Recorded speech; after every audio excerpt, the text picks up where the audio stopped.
इस न्यूज के प्रायोजक है रजवाड़ी। नूंह जिले में उपजे विवाद को लेकर विश्व हिंदू परिषद ने फूका आतंकवाद का पुतला। हरियाणा के नूंह जिले में विश्व हिंदू परिषद द्वारा निकाली जा रही ब्रजमंडल यात्रा के दौरान उपजे विवाद को लेकर बुधवार को विश्व हिंदू परिषद सहित अन्य हिंदू संगठनों ने जिला कलेक्ट्रेट के बाहर प्रदर्शन कर आतंकवाद का पुतला फूका। विश्व हिंदू परिषद के अध्यक्ष शुक्ला लोहार ने बताया कि हर वर्ष की भांति इस वर्ष भी विश्व हिंदू परिषद द्वारा हरियाणा के नूंह जिले में ब्रजमंडल यात्रा निकाली जा रही थी, लेकिन उसी दौरान कुछ असामाजिक तत्वों ने पत्थरबाजी कर दी और उसके बाद विवाद हो गया, जिसमें कई लोगों की जान चली गई। साथ ही असामाजिक तत्वों ने कई गाड़ियों को आग के हवाले कर दिया। उन्होंने कहा कि जल्द ही ऐसे लोगों पर कार्रवाई होनी चाहिए। विश्व हिंदू परिषद की तरफ से आज नूंह में जो घटनाक्रम हुआ उसके विरोध में देश भर में बजरंग दल और विश्व हिंदू परिषद प्रदर्शन कर रही है, जिहादियों के पुतले फूंक रही है। उसी के क्रम में आज ये आयोजन हुआ है।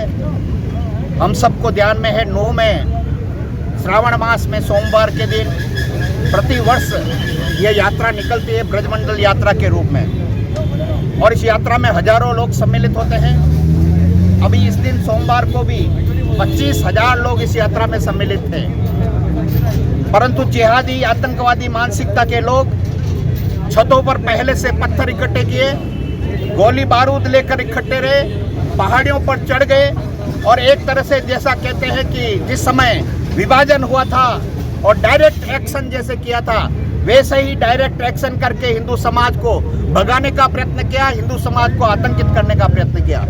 और वह यात्रा 1 किलोमीटर भी न चली और ये पत्थरबाजी प्रारंभ हुई। वहाँ से पुलिस वालों का फोर्स जिस तरह से होना चाहिए था नहीं था। पुलिस उस घटनाक्रम को कल्पना भी नहीं किया, उनका इंटेलिजेंस एक तरह से फेल था और इसलिए वो इतने दिनों से अपने छतों पर पत्थर इकट्ठे कर रहे थे, अपनी तैयारी कर रहे थे। उन्होंने पूरी तैयारी के साथ, ये कोई अचानक घटनाक्रम नहीं हुआ है, ये योजनाबद्ध षड्यंत्र पूर्वक हिंदू समाज की उस यात्रा को भंग करने का, यात्रा के ऊपर अत्याचार करने का एक नाटक था। और उसी के नाते जब पुलिस लाइन में सबको बचाकर पुलिस लेकर गई, पुलिस थानों में लेकर गई, उनके ऊपर भी हमला किया। बस के द्वारा पुलिस थाने को तोड़ा गया, उसको जलाया गया, 2 पुलिस वालों की हत्या हुई, 2 बजरंग दल के कार्यकर्ताओं की हत्या हुई और उसके बाद भी लगातार जिहादी आतंकवादी पत्थर वर्षा करते रहे।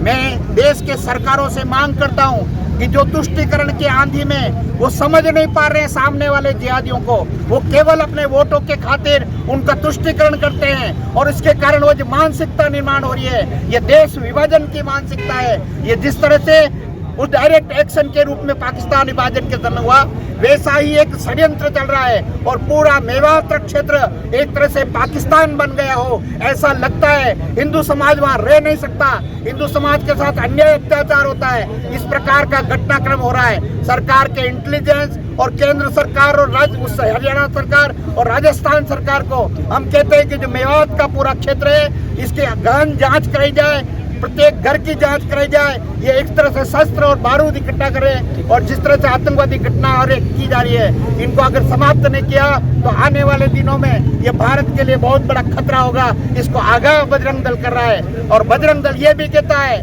हम इनके जिहादी आतंकवादियों के डर से डरेंगे नहीं, भयभीत नहीं होंगे।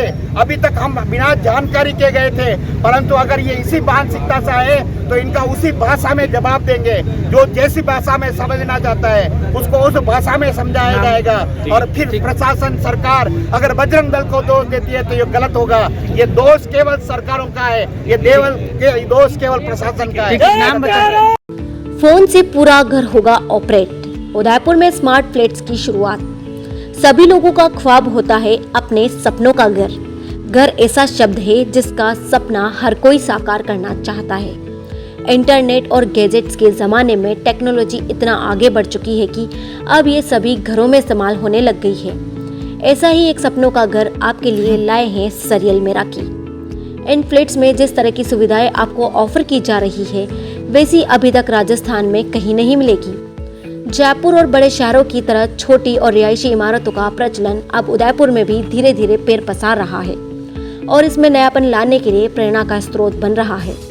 उदयपुर शहर में पहली बार मल्टी स्टोरी बिल्डिंग में हर फ्लैट को अत्याधुनिक स्मार्ट होम अलग सोलर कनेक्शन देकर पूर्णतः आत्मनिर्भर किया जा रहा है, जहां पर आपको एक बेहतर कंफर्ट और सपनों का घर मिलेगा, जिसमें आपको सब कुछ ऑटोमेटिक मिलेगा। आप अपने फोन से अपने पूरे घर के गैजेट्स को ऑपरेट कर सकते हैं, या यूं कहे कि पूरा घर ही आपको ऑटोमेटिक मिलेगा। हर फ्लैट को अलग से 3 kV का सोलर कनेक्शन और सोसाइटी के कॉमन उपयोग के लिए 3 kV का सोलर बैकअप देते हुए 39 kV का सोलर प्लांट लगाया जा रहा है। उदयपुर के रूपनगर में निर्माणाधीन 6 मंजिला रिहायशी इमारत सरियल मेराकी में 12 प्रीमियम 4 BHK फ्लैट्स हैं, जिसमें सरियल होम्स LLP की ओर से हर फ्लैट्स को ऑटोमेशन कर स्मार्ट होम बनाना, हर पार्किंग में पर्सनल EV चार्जिंग पॉइंट लगाना सरीखे नए उपयोगी सुविधाएं दी जाएगी। होम ऑटोमेशन, मनोरंजन, प्रकाश व्यवस्था, बिजली के गैजेट्स आदि को दूर से आप अपने फोन से ऑपरेट कर सकते हैं। बिल्डिंग में पार्किंग की सुविधा के साथ लिफ्ट, CCTV और RO water waste management, solar panel, club house, society park और जिम और सभी फ्लैट्स 3 साइड ओपन रखे गए हैं। फायर फाइटिंग सिस्टम के साथ गवर्नमेंट अप्रूव प्रोजेक्ट के साथ, जिसमें सभी बैंकों से लोन की सुविधा उपलब्ध करवाई गई है।